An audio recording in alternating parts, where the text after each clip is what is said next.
Hello, I know my lighting's a bit weird and I spent some time trying to figure it out, but the sun is setting, so it's not working that well for me.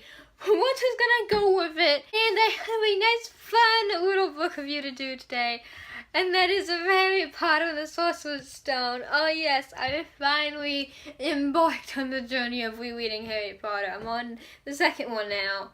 So we'll see how far we can get. Reading this brought back so much joy. I've been thinking of doing reviews of the movie too, but I don't really know about that yet. You know, Harry Potter's not exactly the thing in the new, but there's not much on BookTube about Harry Potter. We kind of came after Harry Potter.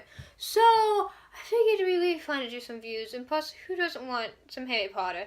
We all love our Harry Potter. I'm hoping to reread all of Harry Potter by July 22nd. Is that when the next one comes out? I know there's the next Harry Potter. I can't even fathom that.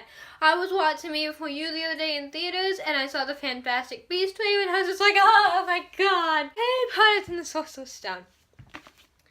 You immediately are drawn into Harry Potter. It's just, with this mysterious prologue about people dying and people celebrating and there being a little boy dropped off at somebody's house, and I love how it was told from Mr. Dursley's point of view. You know, it would have been really fun to tell it from Hagrid's point of view, and it probably would have explained more, but Mr. Dursley was living this normal life before there was this baby dropped off on his doorstep of his nephew, and I love how you can't even mention the fact to Petunia. She's kind of dancing around it, and I just, even as Harry was growing up, you feel that, oh god, he's being neglected and abused. Seeing him with Dudley, like, in the inferior position, I love the snake scene. When Dudley goes and has his little birthday celebration at the zoo, and Dudley's this white brat too.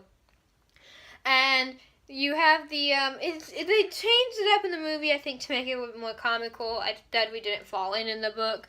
But the idea of the glass vanishing and the snake coming out, and it was such a great hype up, and then later on we see the significance of snake plays in Harry Potter. But it was so fun. I just loved the little mini revenge he unintentionally had on Dudley. I loved how he had unexplained magic a bit with the haircut and the school clothes and all of that. I absolutely love the letters. There's this big, what is going on with these letters here?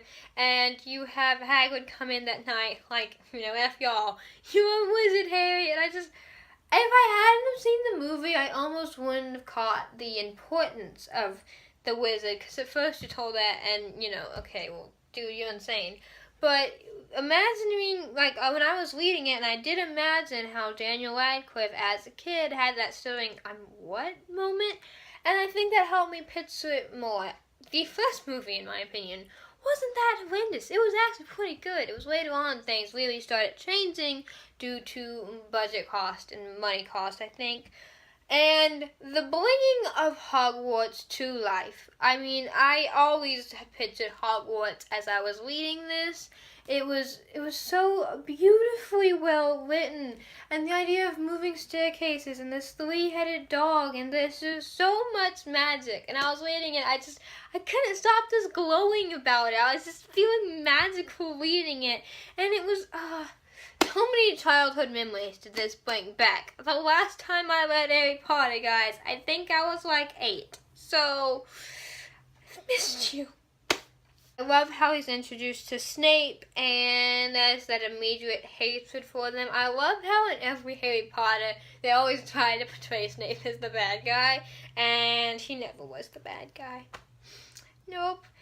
I love when he started playing Quidditch, when he gets accepted in the team, and you have that moment when he basically outdoes Draco and gets on the team, and he's the youngest player, and he's going from this abused, neglected childhood to this fame, and I love the first Quidditch match, how and I don't think this was the first one, when I won the first one, he almost swallows it and falls off of his broom, but I think it was the second or third Quidditch match, where he almost breaks his record or comes really close to, and he catches the snitch insanely fast. I absolutely Love that. And there's this line that was said, and it was like, I finally get to be famous for something I can remember I did, not just like being a baby who lived accidentally.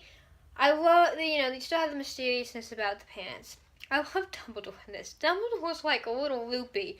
We've all figured out by now. But especially at the end, and when Harry finds the mirror of Erised, or whatever it's pronounced like, I don't think that's it.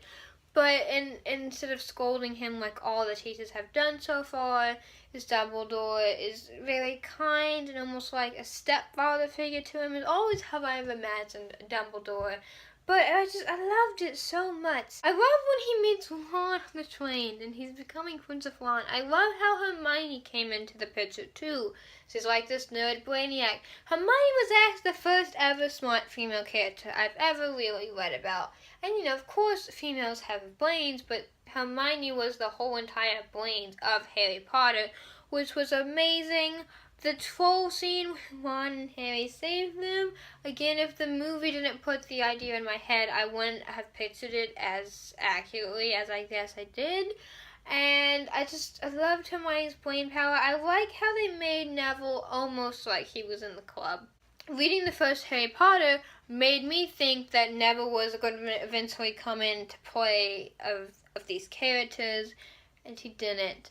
But I did like how Neville was the outcast, yet he was not in the main group. It was like a blurred lines as to where he was, but he was never the outcast. I like how hatred just formed between Draco and Harry, with the whole, I can teach you friends or whatever, and Harry refusing his hand. That wasn't exactly how it was in the movie, because I don't think, but it was really, really cool.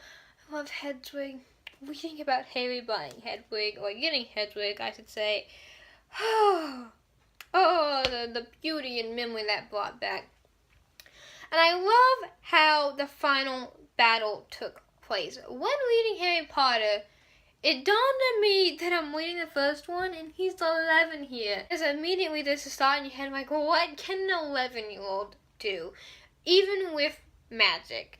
And I love how the final battle was, they played music to get past the dog after Hagrid let that slip.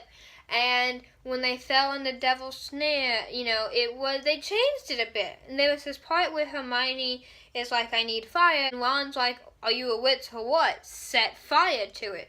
And so she does the fire spell. But I loved it because it wasn't like that in the movie. I like how Hermione had this hesitation to use magic that Ron brought out in her. Reading Harry Potter again has made me want to ship Ron and Hermione. Okay, I'm eventually gonna get there. And then with the chest with Ron's and then the keys with Harry, it's like they all had their signing moment in the adventure, and none of it was like big and major. The part with Quill, or supposedly Quill, and Voldemort, the forest incident, which was almost funny. Basically, after that forest incident, I felt like Harry had no more motivation for Hogwarts. He didn't, like, since he wasn't really cherished as much, then he'd lost points to Gryffindor and all that. Then there's that, and because it gave him a more drive. With other people disappointed in him, it gave it more of a drive, almost, as I saw it, to just prove himself again, like something has to be taken away from him to drive him forward. And I like how they kept replaying that over and over, thinking about it now, of Harry Potter. And the final battle with Quill, it wasn't really a final battle, which I liked, because, an 11-year-old can't really battle, just saying, even with magic. And I like how, because he had the stone, because he truly desired it, and when touching his face would burn it, or whatever. When he passed out, if you didn't know what happened, it would have been horrifying, because he's in searing pain, his head is exploding in your pain, and what's going on here? And I loved how that was just portrayed, how Voldemort causes him a lot of pain. We'll see a lot more of that later on, too. I love the final scene with Dumbledore, when he's talking to Harry and he's a little bit mad, and even Ron says Dumbledore could not have made Harry try to prove himself or whatever, And there's this whole identity, because, you know, going on a dangerous quest like that's probably not a great thing for headmasters to do, but I loved how that was a little mystery play. The happiest moment for me, when Gryffindor got all the house points back, and Neville got awarded 10 points for standing up, and it was just magical reading that final chapter with the castle and the flags, and of course you have the image in your head now that the movies are out, but it was really, really fun. I'm going to continue reading the series. I don't know how far of rereading I'm going to get to it, but it's so fun. It's so magical. I read this in 3 sittings. It was so great. I've missed Harry Potter so much. I'm Hannah Reese. Thank you for watching. Bye!